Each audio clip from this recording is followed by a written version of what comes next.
नमस्ते बच्चों, कैसे हो बच्चों। मैं आपकी हिंदी फरदा मिस बोल रहे बच्चों। अच्छा बच्चों, हमने 10वीं कक्षा में यानी 10th स्टैंडर्ड में पिछले पार्ट में क्या देखा था, आपको याद में है? हाँ बच्चों, हमने पिछले पार्ट में पार्ट 2 पद्य में कर्मवीर, कर्मवीर का अर्थ क्या है, उस कवि का नाम क्या है? Karmveer is a man of action. एक मिनट बच्चों, पहले मैं आपकी किताब को दिखा देती हूँ। ये है आपका किताब, हाँ ले लिया। उसके बाद अब हम कर्मवीर के पोएम को जाएंगे। ये देखिए, ये है कर्मवीर, मैन ऑफ एक्शन। हाँ अच्छा, इनके कवि का नाम क्या है? बोले इस पोएम के कवि का नाम अयोध्या सिंह उपाध्याय हरिबोध। अच्छा बच्चों, इन्होंने क्या बोला है कर्मवीर में? हाँ, इनका कवि परिचय पहले मैं ये आपको एक बार याद दिला देती हूँ। सन 1865 में आजमगढ़ उत्तर प्रदेश में हरिबोध जी का जन्म हुआ। हरिबोध द्विवेदी युग के एक प्रमुख कवि है, फेमस पोएटर है और कड़ी बोली की रचनाओं के कारण आप बहुत प्रसिद्ध हुए। आप ये कुशल, टैलेंट, वक्ता, टाइम कीपिंग, सफल, जीतने वाले एक टीचर थे, अध्यापक। सन 1914 ईस्वी में आपकी सर्वप्रथम वर्ल्ड फेमस प्रिय प्रवास आपने क्रिएशन किया था, रचना किया था।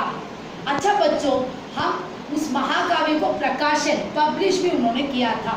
आपकी अन्य काव्य रचनाएं हैं चुभते चौबदे, चौके चौबदे और पारिजात। हरिबोध जी ने प्रकृति के साथ साथ नेचर के बारे में उन्होंने पोएट्री लिखा है और राष्ट्रीयता की भावना यानी नेशनल फीलिंग्स के बारे में उसे ग्रोन अप करने के लिए भी उन्होंने लिखा है। हाँ, कविवर हरिबोध जी कर्म से, ड्यूटी में ग्रेटनेस करने वाले, वो भरोसे से बैठने वाले, अपेक्षा पुरुषार्थ करने के, भाग्य में बोलने वाले अनलकी है, ये वैसे ही बोल रहे, जो कठिन परिश्रम करने वाले, बाधाओं से लड़ने वाले और संघर्ष से कितना भी क्लैश आए उसे मुंह नहीं मोड़ते हैं, स्टडी मैन है, वही है कर्मवीर। वो कितने कठिन के कठिन काम को भी क्या करते हैं, पॉसिबल, संभव करते हैं और समाज और देश की उन्नति ऐसा ही कर्मवीरों के पुरुषार्थ पर निर्भर होती है। देश के नवयुवकों को लगन और मेहनत is a very attachment and hard work सीख देने के लिए, लर्न करने के लिए इन्होंने प्रेरक कविता, इंस्पायर पोएट्री है ये कर्मवीर। मैंने आपको पिछले पार्ट का चित्र भी दिखा था, आपको याद में रखा। ये आदमी देखो कितना अच्छा पूरा काम करता, क्या क्या सोचता, कैसे करना जिंदगी में, कैसे आगे बढ़। ये देखो हमेशा अपने कामों में मुंह नहीं मोड़ता, स्टडी रहता है।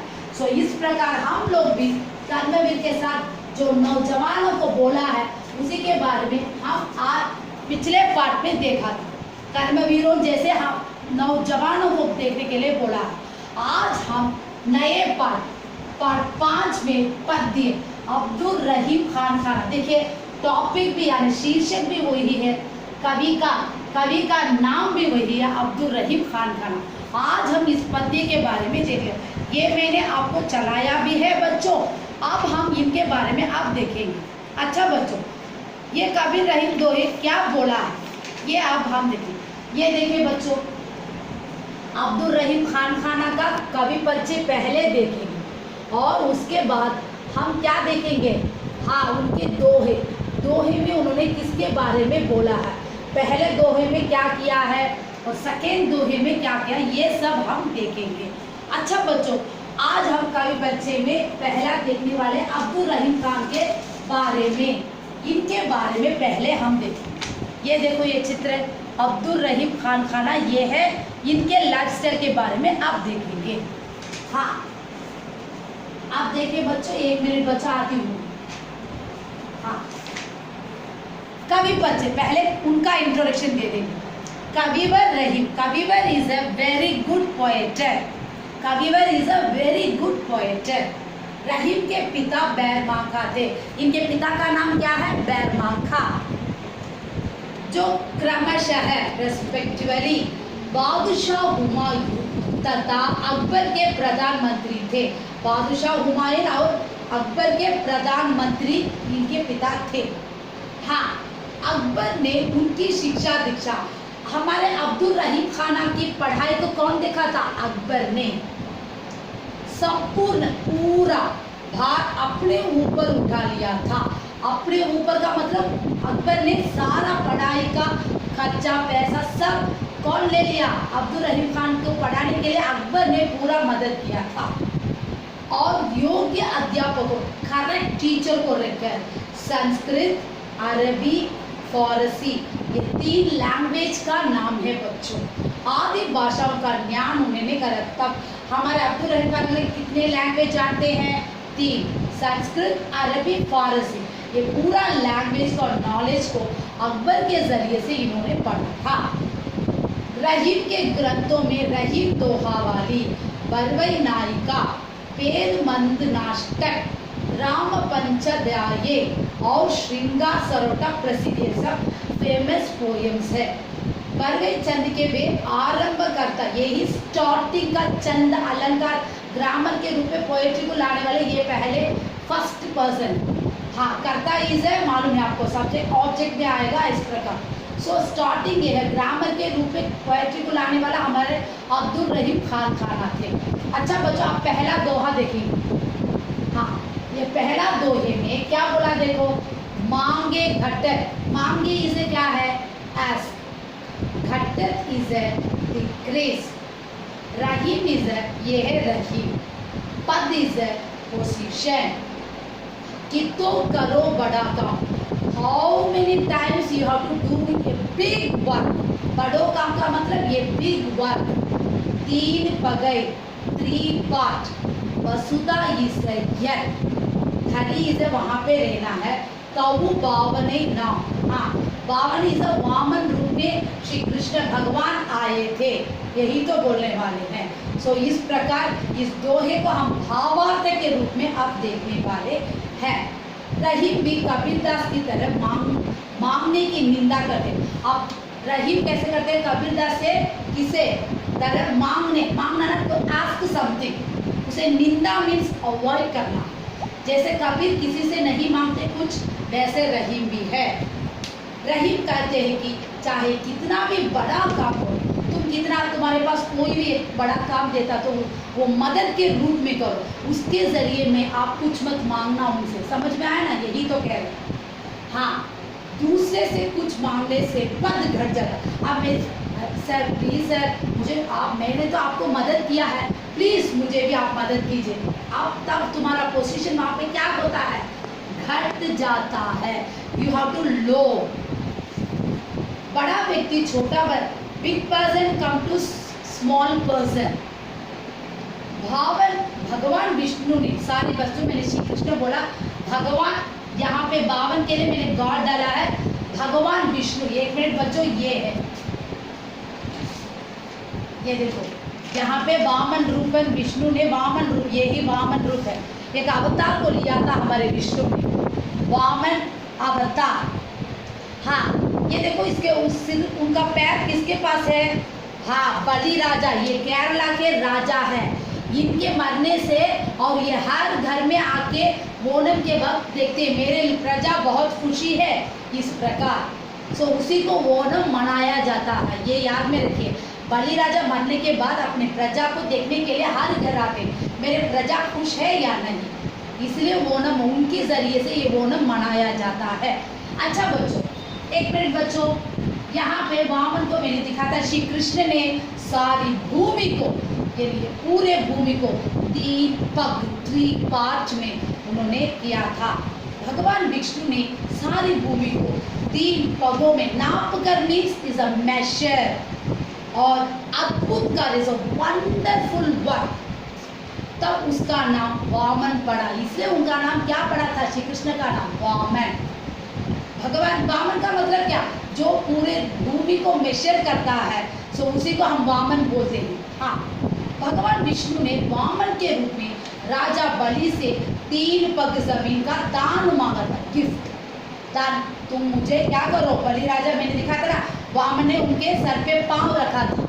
हाँ, पाँव रखे, वही है बलि राजा। सो उनसे बोला कि मुझे 3 पार्ट का भूमि चाहिए, तब बलि ने वरदान में दे दिया। सारे ये उंगली से क्या किया था, इस अंगूठे से, अच्छा सा देखो बच्चों, इस फर्स्ट नीचे के पैर में पहला अंगूठी से उंगली से हमारे विष्णु भगवान ने ऐसे मापा तो सारा आसमान जमीन सब दो पार्ट आ गया, लेकिन तीनों पार्ट में क्या हो गया, बलिराजा के सर के ऊपर बलिराजा ने बोला कि मेरे पास पूरा धन दौलत जितना भी आप मांगे मैंने पूरा दे दिया, अब मेरे पास कुछ नहीं है। तब हमारे वामन विष्णु भगवान ने क्या किया, बलिराजा के सर के पैर को रख दिया था, सो उनको पाताल लोक भेज दिया, नीचे जमीन में गाड़ दिया था बलिराजा को। ये देखो बच्चों, ये वामन अवतार में बलिराजा के सर पर वामन क्या कर रहे हैं, पैर रख रहे हैं। ये है 3 पार्ट, अंत में अपने जान को दिए थे बलिराजा, वही तो इसमें बोल रहे हैं। विष्णु ने भूमि और आकाश को 2 पगों में 2 पार्ट में मेजर कर दिया, और तीसरा पग उन्होंने 3 पार्ट मांगा था। जगह मांगी तो बलि ने अपना सिर प्रस्तुत किया था, अपने हेड को प्रस्तुत किया था। विष्णु ने राजा बलि को बंदी बनाकर, बंदी इज अरेस्ट, भगवान ने बलि राजा को अरेस्ट करके पाताल लोक में उसे जमीन में अंदर ऐसे दबा दिया और स्वर्ग का राज्य देवताओं को दे दिया। हाँ क्या, क्योंकि बलि राजा बहुत वो स्वर्ग के राज्य को सताया था और उनको स्वर्ग के राज्य को देवताओं को दे दिया था। इतना बड़ा काम करने पर भी चूंकि विष्णु ने राजा बलि से दान मांगा था, अतः वे वामन कहलाने, इसलिए उन्हें वामन कहलाने लगे। अर्थ अनुसार अलकार का सुंदर ये डेकोरेशन, ये पोएट्री का डेकोरेशन हमारे अब्दुल रहीम खाना ने बहुत अच्छा किया है। ये है फर्स्ट पैराग्राफ, मांगे घटत रहीम पर कितो करोड़ बड़का, 3 पगई वसुधा धरी तऊ बावनई नाम। अब देखो सेकेंड, ये ले लो सेकेंड, हाँ सेकेंड में क्या दोहा पूरा ले लो। रहीमन जिहुआ, जिहुआ इज ए माउथ, बावरी मैडनेस, कही टेल अस, गई सरक पता, high low good and bad, आपू तो कौन यू हैव टू टेल, भीतर गई इन फ्रंट ऑफ, जूती खाता कपाल, जूती इज ए शू, खाता इज ए बीप, कपाल इज ए हेड। इसमें भाव आता है। 1 मिनट बच्चों, अब इसका चित्र मैं पहले आपको बता देती हूँ। हाँ अब ये देखो, गुड है बैड है। अच्छा बच्चों, हम लोग किससे बात करते हैं, जीभ से। जीभ किसके अंदर है, मुंह के अंदर है, लेकिन जीभ क्या करता है, अच्छा भी यानी गुड भी बोल देता है, बुरा भी बोल देता है। लेकिन अच्छा बोलने से हम लोगों को प्रशंसा होती है, यानी फेम होता है, लेकिन बुरा बोलने से क्या होता है, हमें शू से, चप्पल से मार खाता। लेकिन कौन मारता है, जीभ नहीं, हमारा सर, वही तो यहाँ पे बोल रहे हैं भावार्थ। 1 मिनट बच्चों, हाँ रहीम कहते हैं कि जीभ बड़ी पगली है, पगली इज अ जीभ, tongue is a very madness, पगली। वह भला बुरा जो सूझा, अच्छा भी बोलता है बुरा भी, बिना सोचे, थिंक के बगैर भला भी बोल देते, बुरा भी बोल देते हम लोग, क्योंकि हम लोग इंसान हैं। अच्छा, वह तो कहकर भीतर चली जाती, हाँ अंदर चला जाता, मुंह में जीभ बोलकर अंदर चला जाता, क्योंकि वो मुंह के अंदर है। लेकिन उसका फल या कुफल, अच्छा रिजल्ट और बैड रिजल्ट किसको भोगना पड़ता है, हमारे सर को भोगना पड़ता है। दूसरे की निंदा जीभ करती है, परंतु जूती सिर पर, हाँ तमिल में बोलते हैं ना, पावम उर्पकम पड़ी उर्पकम, उसी प्रकार ही जीभ बुरे को बोल देता है, लेकिन सर चप्पल से मार खाता है।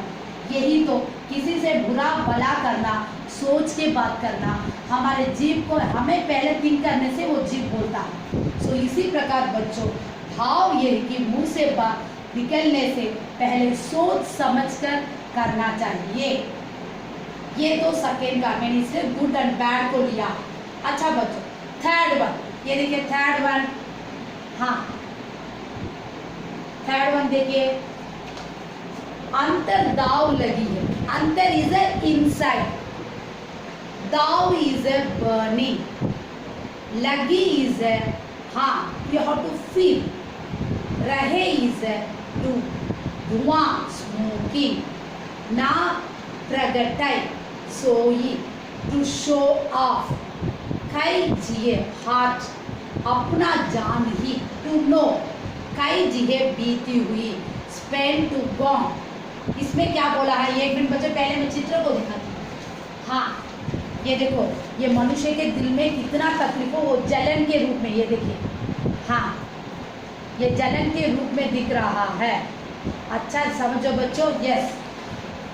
हाँ तब यहाँ पे क्या रहा, चिंता की ज्वाला, चिंता इज अ फीलिंग, ज्वाला इज अ बर्निंग, अंदर ही अंदर, इनसाइड इनसाइड, दाउगनी मीन्स बर्निंग फायर, वही तो मैंने चित्र में बताया था, अंदर जल रहा तुम्हारे लिए, कितना तकलीफ, और जलता ही है, बर्निंग है, उसका धुआं, वो स्मोक क्या होता, चिंता का लक्षण, स्मोक का मतलब क्या है, चिंता का लक्षण, वो बाहर प्रकट नहीं होता, तुम अपने आप के अंदर क्या करते हो, पूरे बर्निंग फायर को यानी टॉलरेट यानी तकलीफों को अंदर ही अंदर रखते हो, चेहरे पे क्या करते हो, मुस्कान। हाँ उसकी वेदना तो हृदय ही जानता है, लेकिन हमारा हार्ट ही जानता है हम कितना फील कर रहे हैं, कितने तकलीफ़ों को सह रहे हैं, कितने तकलीफ़ों से टॉलरेट कर रहे हैं, ये तो हमारा हार्ट ही जानता है, जिस पर से होकर वह गुजरे हो वही जानता है, हम कितने तकलीफ़ों को टाल रहे हैं हमारा दिल ही जानता है, हमारा हार्ट ही जानता है। भाव ये है कि चिंता की वेदना और तीव्रता या तो स्वयं अनुभव करने वाला जानता है। सचमुच कोई चिंता का वेदना बहुत ज़्यादा अनुभव करता है, सीरियस से सोचता है, वही को मालूम है कि वो कितने को टॉलरेट कर रहा है। हाँ या तो जिसने उसके पहले उसका अनुभव किया हो वह जानता है, उसका बहुत ज़्यादा तकलीफ़ों का एक्सपीरियंस हो वो जानता है, अन्य लोग उसको नहीं। अब मैं आके तकलीफ में हूँ लेकिन तुम नहीं जानते हो, इसी प्रकार दूसरे लोग तो हमारे तकलीफ़ों को नहीं जानते, लेकिन हमारे अंदर कितना तकलीफ भगवान जानता है, उसके बाद हमारा दिल जानता है। दाऊदी व अगीब हो जंगल में, अब कितना भी जंगल में गर्मी लगे तो अचानक बर्निंग फायर हो जाता है। हाँ अपने आप को कितना ज़्यादा लगता है, पेड़ पौधे वन्य प्राणी सब जल जाते हैं।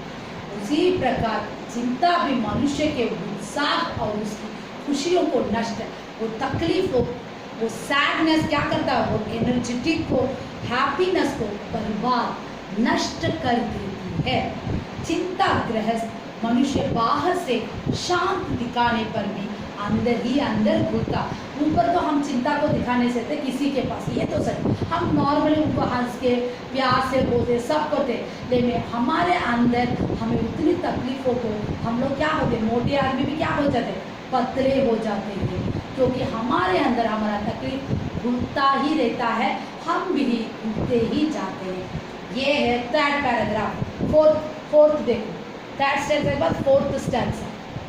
हाँ रहीमन विपदाहु, विपदाहु इज अ डिफिकल्ट, बली इज अ गुड, बली इज अ गुड, जो तोरे दिन, रहीमन विपदाहु, विपदाहु इज अ डिफिकल्ट, भली इज अ गुड, जो तोरे दिन होय, तुम्हारा देव उस दिन का होता है, हित अनहित या जगत में, गुड बैड सोसाइटी में, जगत जानी टू रिलेटिंग टू लाइफ, परत सबको पूरे को। हाँ इस प्रकार कवि इस दोहे में क्या बोला हम भावार्थ के रूप में देखेंगे, पहले मैं चित्रों को दिखा देती हूँ। हाँ देखिए यहाँ पे देखो, यूर क्या दिया, आइज और माई ग्रेटेस्ट हैप्पीनेस है, ग्रेटेस्ट डेंजर ऑल्सो, हमारा आँख ही सब कुछ। हाँ ये देख लीजिए बच्चों, हमारा आँख ही सब कुछ, हम किसे अच्छा मानते हैं किसे बुरा मानते हैं ये तो हम में जानते हैं।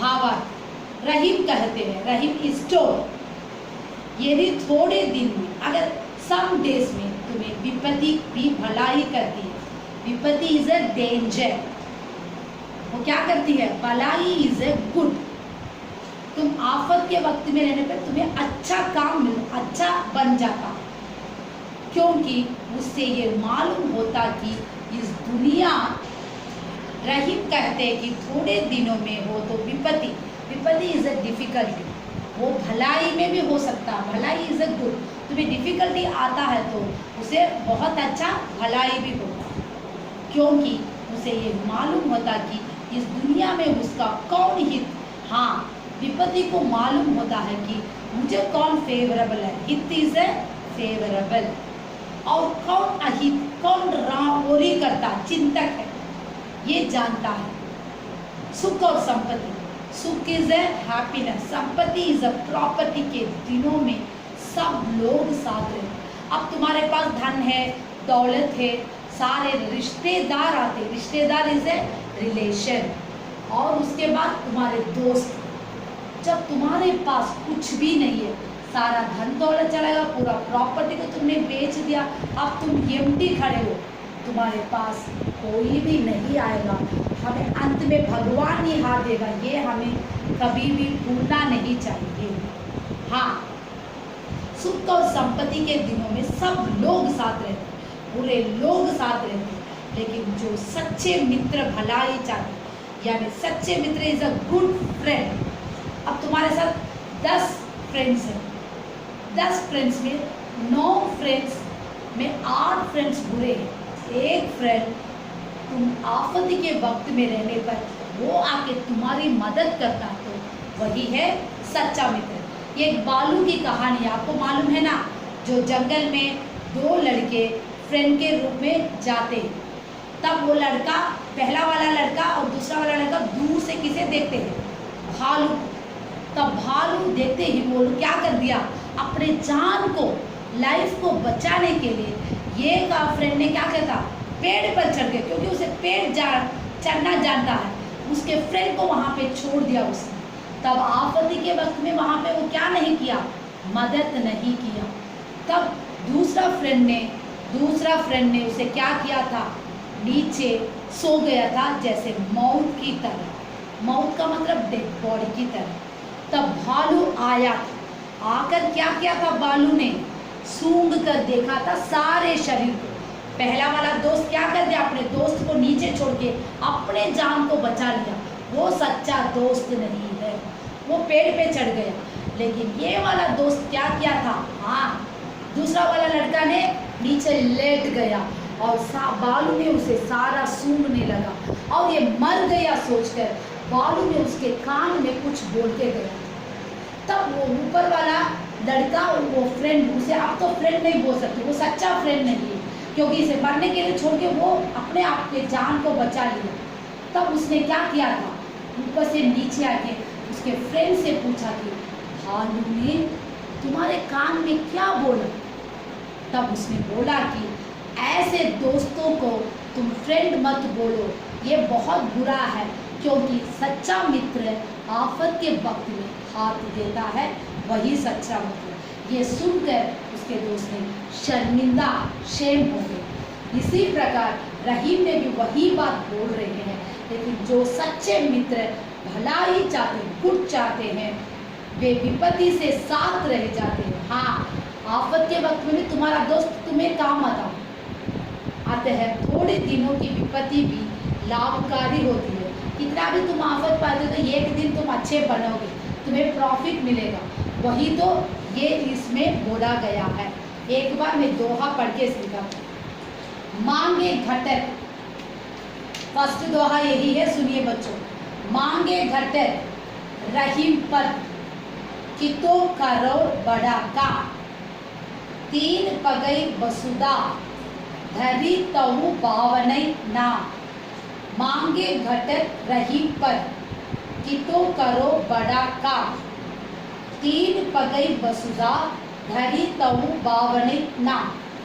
सेकेंड दोहा, रहीमन जिहुआ बावरी, कही गई सरगा पताल, आपू तो कही भीतर गई, जूती खात कपाल। थर्ड वन, अंतर दाव लगी है, धुआं ने प्रगटई सोही, कई जिए अपना जान ही, कई जिही बीती होगी। रहीमन विपदाहु भली जो तोरे दिन हो, हित अनहित या जगत में जानी परत सबको। अच्छा बच्चों ये एक बार ये कठिन शब्दार्थ देखते हैं। हाँ, मांगे ask, मांगे ask, घटत decrease, घटत decrease, पद position, पद position, तीन पगई, तीन पगई, 3 पार्ट। वसुधा, सारे बच्चों वसुधा है, वसुधा भी नहीं रखो, वसुधा। हाँ यस, बावन यानी विष्णु भगवान गॉड है। मैंने श्री कृष्ण पहले बता दिया सारे बच्चों। जिह्वा माउथ, जिह्वा माउथ। बावरी मैडनेस, बावरी मैडनेस। कही टेलनेस, कही टेलनेस। सरल high low good and bad, सरल high low good and bad. आपू वोड, आपू वोड। भीतर इन फ्रंट ऑफ, भीतर इन फ्रंट ऑफ। अंदर इनसाइड, अंदर इनसाइड। दाव बर्निंग, दाव बर्निंग। जिया हॉट, जिया हॉट। जिही बीती स्पेंड टाइम, जिही बीती स्पेंड। होई गॉन, विपदाहु डिफिकल्ट। यहाँ पे हमारे रहीम ने सारे बातों को बनाया है, समझ में लाओ बच्चों। हाँ इस दोहे में क्या बोला पहला वाला दोहा में?